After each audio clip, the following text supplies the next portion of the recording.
Hamas ने जैसे ही Israel पर हमले की शुरुआत की, दुनिया दो गुटों में बंट गई। इजराइल और हमास के बीच लगभग 72 घंटों से युद्ध जारी है। स्थिति सुधरने के बजाय बिगड़ती ही जा रही है।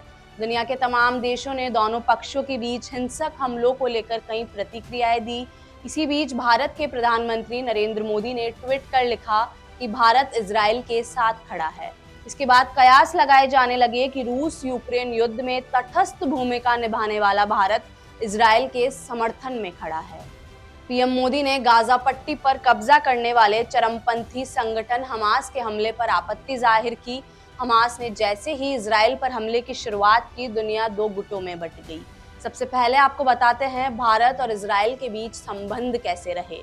साल 1950 में भारत ने इजराइल को मान्यता दी थी। हालांकि 1992 से पहले भारत के इजराइल के साथ कूटनीतिक संबंध नहीं थे।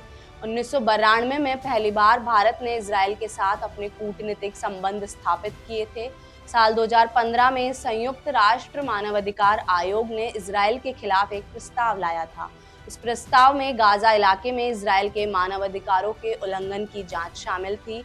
इस प्रस्ताव पर भारत ने इजराइल के खिलाफ वोट करने से किनारा कर लिया था। अब आपको बताते हैं कि भारत और फिलिस्तीन के बीच संबंध कैसे रहे। साल 1947 में भारत फिलिस्तीन के बंटवारे के खिलाफ खड़ा था, लेकिन 1970 के दशक में भारत ने फिलिस्तीन के एक पीएलओ संगठन और नेता यासिर अराफत का समर्थन किया था। इसके बाद 1975 में भारत ने पीएलओ संगठन को मान्यता दी थी। भारत पहला देश था जिसने पीएलओ को मान्यता दी थी। 1988 में भारत ने फिलिस्तीन को एक देश के रूप में औपचारिक तौर पर मान्यता दी थी। भारत ने साल 1996 में फिलिस्तीन राष्ट्रीय प्राधिकरण की स्थापना के बाद गाजा में अपना रिप्रेजेंटेटिव ऑफिस भी खोला था। हालांकि 2003 में इसे रामला शहर में शिफ्ट कर दिया गया। रामला वेस्ट बैंक के इलाके में एक शहर है जो पहाड़ियों से घिरा हुआ है।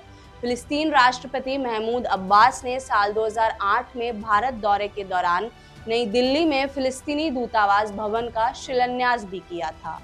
फिलहाल जानकारों का कहना है कि इजराइल फिलिस्तीन मुद्दे पर भारत का रुख तटस्थ और शांति बहाल करने पर होगा, लेकिन हमास को लेकर भारत आपत्ति जाहिर कर सकता है। अभी की स्थिति को देखते हुए ये कहना बहुत मुश्किल है कि ये जो अटैक हुआ है ये कहां तक जाएगा, क्योंकि इजराइल पर ये बहुत बड़ा हमला है। दशकों बाद युद्ध जैसी स्थिति उत्पन्न हो गई है। इजराइल उसको पीछे धकेलने के लिए बहुत बड़े तरीके से सामने आ सकता है, जैसा कि वहां की सरकार ने कहा है। हम रिएक्ट करेंगे, पर सही समय पर और मौका देखकर। वहां पर गाजा और वेस्ट बैंक में जिस तरीके से हमले हुए उसे एक संवेदनशील मुद्दा बन जाता है और जल्दी एग्रेशन आ जाता है। तो ये कहां पर खत्म होगा, फिलहाल ये कहना बहुत मुश्किल है। मैं सिद्दिका मनोहर सोनी आपके साथ। आप देखते रहिए द नगरी न्यूज़। शुक्रिया।